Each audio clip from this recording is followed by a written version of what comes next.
My great mentors వచ్చేసి Bharat sir and Aman madam, Madhu sir and Samata madam. Thank you sir, thank you so much. ఎందుకంటే నేను ఇంత మంచి ఆపర్చునిటీలో ఉన్నాను. నేను నా జన్మాంతం రుణపడి ఉంటాను నా అప్లైనర్స్ మెంటర్స్ అందరికీ.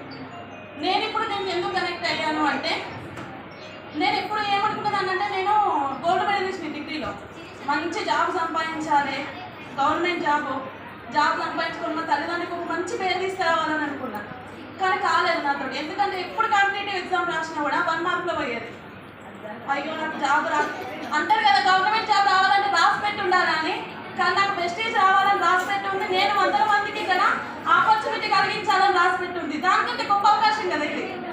నాకు చాలా బాగా అనిపించింది. ఇందులో హెల్త్కి ఎట్లా అంటే, మా సార్కి డిస్క్ ప్రాబ్లం ఉండే. డిస్క్ ప్రాబ్లం ఎట్లా అంటే బాగా సివియర్ అయింది. మా సార్ కూడా బిజినెస్ మ్యాన్, బండ్ల మీద పోయేది ఎక్కువ. వాళ్ళకి ఏమవుతుంది, నడుము నొప్పి ఉంటుంది కదా ఎక్కువ. మేము మామూలుగానే అనుకున్నాం నడుము నొప్పే కదా, ఇట్లాంటి హాస్పిటల్ చూంచితే ఇక్కడ గోదావరికంలో కృష్ణ న్యూరోకి తీసుకెళ్తే ఏమైందంటే, అక్కడ టెస్టులన్నీ చేసిర్రు. ఇక్కడ తక్కువ కాదు, మీరు హైదరాబాద్కి తీసుకెళ్ళండి అని చెప్పారు. హైదరాబాద్కి తీసుకెళ్దాం. ఇక్కడ చేసిన టెస్ట్లు అక్కడ సార్లో చూపెట్టి దూకుంటారా, మళ్ళీ టెస్ట్ చేయాలంటారు హైదరాబాద్. అక్కడ కూడా టెస్ట్ చేయించినాక అక్కడ సార్ వాళ్ళు ఏమని చెప్పారంటే, మీ సార్కి డిస్క్ ప్రాబ్లం బాగా సివియర్గా ఉంది, ఆపరేషన్ చేయాలని చెప్పారు. మనకేమనిపిస్తుంది అప్పుడు, అమ్మ ఆపరేషన్ అంటే మామూలు విషయం కాదు కదా. నడుమునప్పుడు ఆపరేషన్ చేయించుకొని భర్త ఇంట్లో సిక్ అయి ఉంటే మన ఇంట్లో ఇంకా ఏముంటుంది, జీరో. అంతేనా కాదా? నాకు అప్పుడు అనిపించింది, నేను దీనికి అప్పుడే స్టార్టింగ్ అన్నట్టు. నేను అనుకున్నా, నేను వెస్టీజ్లో లాగిన మంచి పని చేసిన. ఎందుకు అని అంటే, నా భర్త సిక్ అయి ఉంటే నా ఇన్కమ్ ఏం లేదు. కానీ వెస్టీజ్ నేను చేస్తే ఖచ్చితంగా నాకు 3 తరాలు ఇన్కమ్ ఉంది ఇక్కడ అని నేను నమ్మినా. నేను జాయిన్ అయినా, నేను సీరియస్గా చేస్తానా.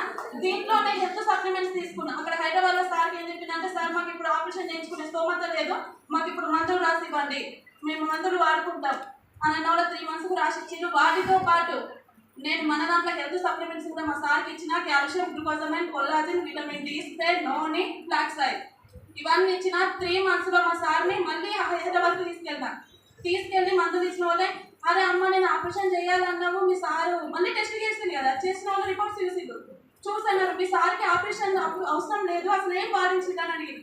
నేను హెల్త్ సప్లిమెంట్స్ అన్ని తీసి ముందర పెట్టిన సార్కి. పెట్టిన వాళ్ళు సారే పర్సనే, మేడం మీ సార్కి ఆపరేషన్ అవసరం లేదు అన్న వాళ్ళు నేను నిజమైన ఊపిరి అప్పుడు తీసుకున్నా. హెల్త్ సప్లిమెంట్స్ ఇక్కడ నా హస్బెండ్ ప్రాణాన్ని కాపాడినాయి. ఆపరేషన్ చేయించుకుంటే ఎట్లున్నాను అప్పుడే నేను, మేడం ఈ ఆపరేషన్ అవసరం లేదు, ఇంకో 3 నెలలు వాడించుకోండి సరిపోతుంది అని చెప్పిన. అక్కడ నేను హెల్త్ చూసిన. అట్లాగే మన బాబుకి సైట్ ఉండే -2.5 ఉండే, సైట్కి వాడించిన 3 మంత్స్లో 0 అయిపోయింది. ఎందుకంటే చిన్నపిల్లలు ఎక్కడ ఉంటారా, ఉండలేదు కదా, 0 అయిపోయింది. తర్వాత చాలా మందికి అగ్రికల్చర్ ఫీల్డ్ వాళ్ళకి ఇచ్చిన, చాలా మంచి రిజల్ట్ ఉంది. వాళ్ళ ఫీడ్బ్యాక్ కూడా చాలా మంది ఉంది. ఇట్లనే చాలా మంది మొక్కల నొప్పులకు, పెరాలసిస్ వాళ్ళకి మంచి రిజల్ట్ చూసిన. నాకు అనిపించింది కదా, నేను జాబ్ చేసినాక నేను ఇంత ఆనందాన్ని తీసుకోపోవచ్చు. నేను ఎందుకంటే ఇందులో వచ్చినాక చాలా మంది చూసిన, మేడం గవర్నమెంట్ జాబ్లో ఏముంది, జీతం ఉంది కానీ జీవితం లేదు, మాకు ఇందులోనే జీవితం ఉంది అని చెప్తే నేను ఏమనుకుంటా, గవర్నమెంట్ జాబ్లో లేదు ఇక్కడే ఉంది అని అనుకున్నా. కానీ నాకు తర్వాత తెలిసింది ఇక్కడనే ఉన్నది అని అనిపించింది. మనం లేకుండా మనకి ఇంట్లోకి వచ్చే ఇన్కమ్ ఉండాలి, సెకండ్ సోర్స్ ఆఫ్ ఇన్కమ్. మనకి ఇంట్లోకి వచ్చి మన గవర్నమెంట్ జాబ్లో కూడా మనం లేని మనకి ఇంట్లో ఇన్కమ్ ఏముండదు.